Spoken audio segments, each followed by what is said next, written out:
Hello, ഇന്ന് നമുക്കല്പം വ്യത്യസ്തമായൊരു കറി ഉണ്ടാക്കാം. ചപ്പാത്തിക്കാണിത് കൂടുതലും എല്ലാവരും ഉപയോഗിക്കുന്നത്. പിന്നെ നമ്മുടെ പച്ചരിച്ചോറില്ലേ, അതിനും നല്ലതാണ്. ആദ്യം 3 പഴുത്ത തക്കാളി എടുത്തു, 2 സവാള ഉള്ളി എടുത്തു, ഒരൽപ്പം വെളുത്തുള്ളി വേണം, ഇഞ്ചി വേണം, പച്ചമുളക് വേണം. തക്കാളി 2 സൈസ് ഉണ്ടല്ലോ, ആപ്പിൾ തക്കാളിയുണ്ട്, നാട്ടി തക്കാളിയുണ്ട്. ഞാൻ രണ്ടും കൂടെ മിക്സ് ചെയ്താണ് എടുത്തത്. ആപ്പിൾ തക്കാളി 2 നാട്ടി തക്കാളി 1. ഉള്ളിയൊക്കെ നമുക്ക് നീളത്തിൽ അരിഞ്ഞെടുക്കാം. ഈ കറി വെക്കുന്നതിന് ഇച്ചിരി എണ്ണ കൂടുതൽ വേണം. അതിനായിട്ടൊരു പാൻ ചൂടാക്കി എണ്ണ നന്നായിട്ട് ഒഴിച്ചിട്ടുണ്ട്. അതിനകത്തോട്ട് നമുക്ക് ഇപ്പം കടുക് ഇട്ട് കൊടുക്കാം. അത് പൊട്ടി വരുമ്പോൾ ഇച്ചിരി പെരുംജീരകം ഇട്ട് കൊടുക്കുക. അതിന് ശേഷം ഞാൻ നീളത്തിൽ അരിഞ്ഞ് വെച്ചിരിക്കുന്ന ആ 2 സവാള ഉള്ളിൽ അതിട്ട് നമുക്കൊന്ന് വഴറ്റിയെടുക്കാം. എപ്പോഴും ചെയ്യുന്ന പോലെ ഉള്ളി ചൂടായി കഴിയുമ്പോൾ മൂക്കാനായിട്ട് ഉപ്പിട്ട് കൊടുക്കുക, കരിയാപ്പില ഇട്ട് കൊടുക്കുക. വീണ്ടും അതൊന്ന് ഇളക്കുക.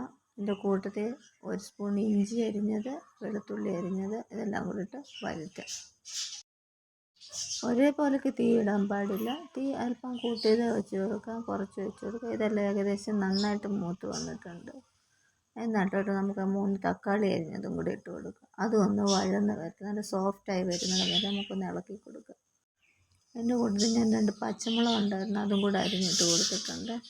അതും കൂടെ ഒന്ന് ഇളകി എല്ലാം നന്നായിട്ട് യോജിച്ച് ഒന്ന് സോഫ്റ്റായി വന്ന പരുവുണ്ട്. കണ്ടോ, നല്ല സോഫ്റ്റായി വന്നിട്ടുണ്ടല്ലോ.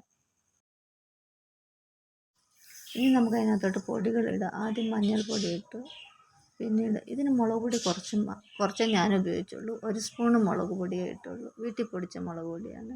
അല്പം ഗരം മസാലയും കൂടി ഇടാം. അതിന് ശേഷം ഇതെല്ലാം കൂടെ നന്നായിട്ട് ഇളക്കുക. അതിൻ്റെ പച്ചമണം എല്ലാം മാറുന്നിടം വരെ ഇളക്കിയെടുക്കുക. ഏകദേശം അതിൻ്റെ പച്ചമണം എല്ലാം നന്നായി മാറി, ഉള്ളിയൊക്കെ നല്ല സോഫ്റ്റായി നന്നായിട്ട് ഉടഞ്ഞ് അതിനകത്ത് ചേർന്നിട്ടുണ്ട്. അപ്പോൾ നമുക്കതിനകത്തോട്ട് അര കപ്പ് വെള്ളം ഒഴിച്ച് കൊടുക്കാം. അതിനെ ഒന്ന് തിളക്കട്ടെ. ഇത് വെള്ളമൊക്കെ തിളച്ച് പറ്റി കുറുകിയൊരു പരുവത്തിലാകും. ഈ സമയത്ത് നമുക്ക് ഉപ്പ് വേണമെങ്കിൽ ഉപ്പും കൂടി ഇട്ട് കൊടുക്കുക. അതിന് ശേഷം എന്താ നോക്കുക, നമ്മുടെ സ്വാദിഷ്ടമായ തക്കാളി കൊജ്ജ് തയ്യാറായി. സൂപ്പർ ടേസ്റ്റാണ്. എല്ലാവരും ഒന്ന് തയ്യാറാക്കി നോക്കണേ.